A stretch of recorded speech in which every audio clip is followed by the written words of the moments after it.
Differentiate the function sin of ax plus b with respect to x.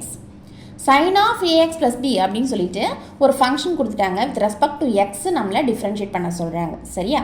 இப்போ என்ன பண்ணுறோம் அப்படின்னா sin of ax plus b அப்படின்றத y அப்படின்னு சொல்லிட்டு நாமளே என்ன பண்ணிக்கிறோம், அஷ்யூம் பண்ணிக்கிறோம். Let y which is equal to sin of ax plus b. இப்போ என்ன பண்ண போகிறோம், இந்த y அப்படின்ற ஃபங்க்ஷனை with respect to x நம்ம டிஃப்ரென்ஷியேட் பண்ண போகிறோம். So to find dy by dx is equal to question mark. என்னென்ன ஃபார்முலாஸ்லாம் அதில் யூஸ் பண்ண போகிறோம் அப்படின்னு சொல்லி பார்த்தோன்னா, சைன் எக்ஸை with respect to X differentiate பண்ணால் காஸ் எக்ஸு, எக்ஸை with respect to X differentiate பண்ணால் 1, கான்ஸ்டன்ட் டேர்மை with respect to X differentiate பண்ணோன்னா 0. சரியா? நம்ம கொடுத்துருக்க ஃபங்க்ஷன் எடுத்து எழுதியாச்சு. y which is equal to sin of ax plus b. ஓகேவா? இப்போ with respect to X differentiate பண்ண போகிறோம். y with respect to x differentiate பண்ணோம்னா dy by dx. ஓகேவா? which is equal to, இங்கே பாருங்க, இது எந்த ஃபார்மில் இருக்குது இந்த function, sin of ax plus bன்றது sin x அப்படின்ற ஃபார்மில் இருக்கு இல்லையா? ஸோ டிஃப்ரென்ஷியேட் பண்ணால் cos x அப்படின்னு வரணும். இங்கே எக்ஸுக்கு பதிலாக இங்கே என்ன இருக்குது பாருங்கள், ax plus b இருக்குது. ஓகேவா? ஸோ அப்போ டிஃப்ரென்ஷியேட் பண்ணும்பொழுது cos of ax plus b அப்படின்னு வந்துடும். தென் அதோட ஸ்டாப் பண்ணக்கூடாது.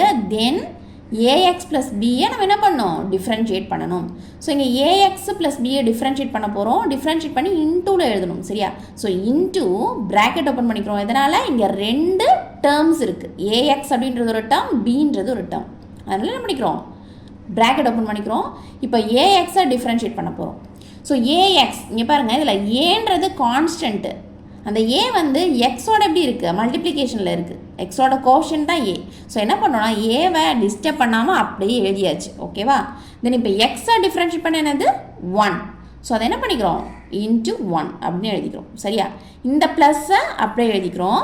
பியை டிஃப்ரென்ஷியேட் பண்ணுறோம். பின்றது என்னது, கான்ஸ்டன்ட். ஸோ கான்ஸ்டண்ட்டை டிஃப்ரென்ஷியேட் பண்ணால் 0. 0வை எழுதியாச்சு. கிளியராக புரியுதா இது? இப்போ நெக்ஸ்ட் ஸ்டெப்பில் என்ன பண்ணுறோம், ஏ இன்ட்டு 1 ஏ ப்ளஸ் 0 ஏ தான் இல்லையா, அதை தான் இங்கே எடுத்து எழுதியிருக்கோம். dy by dx is equal to cos of ax plus b into a. ஓகேவா? இப்போ நெக்ஸ்ட் என்ன பண்ணுறோம் அப்படின்னா, இந்த ஏவை முன்னாடி கொண்டு வந்துடும். therefore dy by dx is equal to a cos ax plus b. புரியுதா இது? இந்த சம் வந்து உங்களுக்கு கிளியராக புரிஞ்சுது அப்படின்னா லைக் பண்ணுங்கள், ஷேர் பண்ணுங்கள். டவுட்ஸ் எதுவும் இருந்தால் கமெண்ட் பண்ணுங்கள். மறக்காமல் சேனலை சப்ஸ்கிரைப் பண்ணிக்கோங்க. சரியா?